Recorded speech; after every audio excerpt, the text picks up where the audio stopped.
पिछले भाग में हमने ये देखा था कि नागराज कैसे लाडू चिड़िया का पीछा करता है और उसका घर देख लेता है। अच्छा लाडू, ये है तुम्हारी बस्ती। इतने सारे पंछी और इतने सारे घर। अब तो मेरे मज़े हैं। जैसे ही पंछी जाएंगे बाहर, मैं यहाँ के रोज अंडे खाऊंगा। इतना कहते हुए नागराज वहाँ से चला जाता है और दूसरे दिन जैसे ही पंछी अनाज ढूंढने के लिए चले जाते हैं, वैसे ही नागराज दोबारा उनके बस्ती में आ जाता है। वो चुपके से आकर पंछियों के अंडे खा जाता और मज़े से दावत उड़ाता था और फिर चुपके से अपना काम समेट के चला जाता था। उसी पेड़ के पास ही नागराज को और एक चिड़िया का घर दिख जाता है। मेरे बच्चों, तुम अंडों से कब बाहर आ जाओगे? जिस दिन तुम बाहर आ जाओगे उसी दिन तुम्हारा इस दुनिया में स्वागत है। मैं तुम्हें बहुत प्यार दूंगी और तुम्हें बहुत ही दाना पानी खिलाऊंगी। मैं तुम्हारे आने का बहुत बेसब्री से इंतज़ार कर रही हूँ। मेरे बच्चों, मुझे अब जाना पड़ेगा। दाना पानी लाने के लिए जंगल में जाना पड़ेगा। तुम इसी अंडों के अंदर अपना आराम कर लेना। हे भगवान, क्या करूं? मैं तो मेरे बच्चों को छोड़ के नहीं जाना चाहती हूँ, पर मुझे खाना लाना भी ज़रूरी है। हे भगवान, अब तेरे ही हवाले ये अंडे, तू ही इनकी रक्षा कर ले। इतना कहकर चिड़िया वहाँ से चली जाती है खाना लाने के लिए। वे सब चुपके से एक पेड़ के पीछे से नागराज देख रहा था। वो इंतज़ार कर रहा था कि चिड़िया कब यहाँ से निकल जाए और मैं अंडे खा लूँ। वैसे ही हो गया। नागराज चुपके से उसके घोंसले में गया और उसके अंडे निगल लिए। नागराज को कोई देख ले उससे पहले ही वो अंडे निगल के 9-2-11 हो जाता है वहाँ से। थोड़ी टाइम के बाद चिड़िया वहाँ पे आ जाती है और वो देखती है कि उसके घोंसले में उसके दोनों अंडे नहीं हैं। उसको बहुत बुरा लग जाता है और वो रोने लगती है। हे ऊपर वाले, मेरे साथ इतना बुरा क्यों किया आपने? मैंने आपको कहा था ना मेरे अंडों की रक्षा करो। ये मेरे साथ क्या हो गया है? चिड़िया की रोने की आवाज़ सुनकर वहाँ पे कबूतर आ जाता है। अरे चिड़िया, क्या हो गया? क्यों रो रही हो? क्या बात हो गई, हमें बता दो। देखिए ना, मैं सुबह अनाज लाने के लिए गई थी। अभी मैं वापस आ रही हूँ घोंसले में तो मेरे अंडे ही नहीं हैं। अरे अरे अरे चिड़िया, तुम्हारे साथ बहुत बुरा हो गया, पर ये किसने किया होगा? पर यही बात मैंने किसी कल चिड़िया के मुंह से सुनी थी। उसी भी बेचारी के किसी ने अंडे खाए थे। ये कौन किया होगा? उस चोर का हम ज़रूर ढूंढेंगे और उसको उचित सज़ा दे देंगे। तुम टेंशन मत लो चिड़िया। इधर नागराज को कोई खुशी का ठिकाना नहीं था।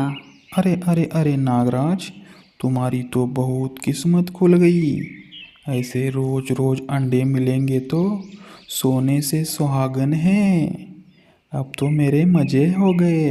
इतने सारे पंछी और इतने अंडे मुझे रोज रोज मिलेंगे तो मेरी तो मज़ा ही है। सभी पंछी चिंतित हो गए और सभी ने सभा बुलाई। अरे ऐसा कौन अंडा चोरी कर रहा है? इतना बस्ती में पहले कभी हड़कंप नहीं मचा था, अब एक कैसे होने लगा है? हाँ हाँ कल्लू भाई, हम ऐसा करते हैं, कल से किसी एक पंछियों को निगरानी के लिए रख देते हैं यहाँ पे। सभी पंछी जैसे चले जाएंगे वैसे ही वो अंडा चोर यहाँ पे आ जाएगा और उस पंछी को चुपके से दिख जाएगा। तो ठीक है, कल से एक पंछी यहाँ पे निगरानी के लिए रहेगा। मैं तो सोचता हूँ कि बुलबुल तुम ही रुक जाना, कल ऊंची पेड़ के ऊपर बैठ जाना और वहाँ से तुम्हें सब दिखाई देगा। तुम वहीं से पता करके हमें बता देना। ठीक है कल्लूचिल। दूसरे दिन सभी पंछी अनाज लाने के लिए चले जाते हैं। बुलबुल निगरानी के लिए ऊंचे पेड़ के ऊपर बैठ जाता है। मौका देखते ही नागराज अंडे निगलने के लिए पेड़ के ऊपर चढ़ जाता है। ये सब बुलबुल ऊपर से देख रहा था। वो जैसे ही देख लेता है वैसे ही वो तुरंत बाज और कौवे के पास चला जाता है। अरे बुलबुल, कुछ पता चल गया क्या? कौन है वो चोर जो पंछियों के अंडे चोरी कर रहा है? हाँ हाँ कल्लू चील, पता चल गया है। एक नागराज है, वही सभी के अंडे चोरी कर रहा है और चुपके से आता है और अंडे चोरी करके चला जाता है। अच्छा, वही नागराज है। मुझे तो उसी के ऊपर ही डाउट था। मुझे पता था जंगल में दूसरा कोई चोर हो ही नहीं सकता है। वही चोर हो सकता है। देखा कालू कौवे, मेरा अंदाज सही निकला ना? तुम चिंता मत करो कल्लू चिल, इसके ऊपर एक इलाज है। कोई है जिसके ऊपर मेरा बहुत पुराना एहसान है, वही हमारी मदद कर सकता है। ऐसा कौन है कल्लूचिल जो नागराज को धूल चटाए?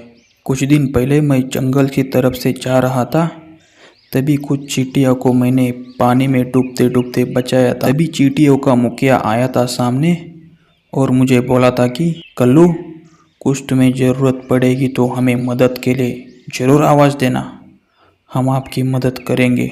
लेकिन कालू दादा, वो कैसे चींटियाँ मदद करेंगी हमारी? हम कुछ नकली अंडों को ढूंढ के लाएंगे और उसके अंदर चींटियों को बैठा देंगे। जैसे ही नागराज उस अंडों को निगल देगा, वैसे ही चींटियाँ उसको अंदर से काटना शुरू कर देगी। वाह कालू कौवे वाह, कितनी अच्छा आइडिया निकला है। तुम जल्दी से चींटियों के पास चले जाना, हम अंडों का इंतज़ाम कर लेते हैं। अब उस नागराज को सबक सिखा के ही रहेंगे। कालू कौवा सीधे चींटियों की बस्ती में आ जाता है। कालू कौवे को देख के चींटियों का मुखिया चींटियों के झुंड से बाहर आ जाता है। हे कालू दादा, बहुत दिनों के बाद याद किया, कैसे आना हुआ?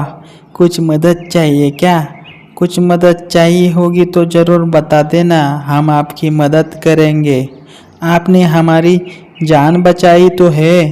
कालू कौवा नागराज के बारे में चमकीले सरदार को सब कुछ बताता है और उसको समझाता है कि आप लोगों ने क्या करना है। बस कालू भैया, इतनी सी बात है क्या?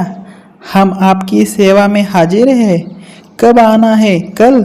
ठीक है, हम कल आ जाएंगे, आप बस हमें इशारा कर देना। दूसरे दिन प्लान के मुताबिक कल्लू चील और कालू कौवा घोंसले में 2 नकली अंडे रख देते हैं और नागराज के लिए जाल बिछा देते हैं। हमेशा की तरह नागराज लालच के चक्कर में जैसे ही पंछी अनाज ढूंढने के लिए चले जाते हैं, वैसे ही नागराज दोबारा बस्ती में आ जाता है। वो इधर उधर देखता है और चिड़िया के घोंसले में चढ़ जाता है। जैसे ही चिड़िया के घोंसले में उसको अंडे दिख जाते हैं, उसके मन में लड्डू फूटना शुरू हो जाता है। अरे ये क्या, इतने सारे अंडे! अब तो मज़ा ही है नागराज का। इतने सारे अंडे खाएगा तो मज़ा हो ही जाएगा। हे ऊपर वाले, तुम्हारा बहुत बहुत शुक्रिया। वो कहते हैं ना, भगवान देता है तो चप्पर फाड़ के ही देता है। चलो चलो, कोई आने से पहले ये अंडे मैं निगल लेता हूँ और फिर बाद में आराम से पचा दूंगा। जैसे ही नागराज अंडे निगलना शुरू कर देता है, एक अंडा निगल देता है, वैसे ही चींटियाँ अंदर से हमला कर देती है। अरे ये क्या हो गया? चींटियाँ कहाँ से आ गई अंडे के अंदर? अरे मुझे बचाओ, मुझे बचाओ, मेरा गला काट लिया चींटियों ने। अरे बचाओ, मेरे से गलती हो गई, कोई मुझे बचाओ। उसकी आवाज़ सुन के तुरंत ही कालू कौवा और कल्लू चील वहाँ पे पहुँच जाते हैं। क्यों रे नागराज, बहुत अंडे खा रहे हो पंछियों के? मज़ा आ गया ना पंछियों के अंडे खा के? अब तुम्हें सारी चींटियाँ अंदर से खा लेगी और तुम्हारा खात्मा कर देगी, और चोरी करके अंडे खा लेना तुम। अरे अरे कल्लू चील, एक बार मुझे छोड़ दो, मैं ये जंगल तो क्या, ये पूरी दुनिया छोड़ के यहाँ से चला जाऊंगा। मुझे सिर्फ एक ही मौका दे दो कल्लू चील, कालू कौवे, मुझे एक मौका दे दो, आइंदा मैं इस बस्ती में आऊँगा नहीं। क्यों नागराज, तुम्हें अच्छा लगा क्या? मासूम चिड़िया के अंडे खा के उनके अंदर उनके बच्चे होते हैं, वो खा के तुम्हें अच्छा लगता है क्या? अब तुम्हें यही सज़ा होगी। अरे नहीं नहीं कल्लू चिल, इस बार मुझे छोड़ दो। मेरे से बहुत बड़ी गलती हो गई। आइंदा मैं इस बस्ती में कभी नहीं आऊँगा। ठीक है, तुम्हें एक मौका दे रहा हूँ लास्ट का। कालू कौवा चींटियों को बाहर बुलाता है। सारी चींटियाँ एक एक करके नागराज के मुंह से बाहर आ जाती है। नागराज वहाँ से दुम दबा के भाग जाता है। काले कौवे, तुमने मेरे साथ अच्छा नहीं किया। मैं कहीं भी ये जंगल छोड़ के नहीं जाने वाला हूँ। ये जंगल मेरा है, मेरा। मैं सभी के साथ बदला ले लूँगा। मैं किसी भी पंछी को नहीं छोड़ने वाला हूँ। मैं भी नागराज हूँ।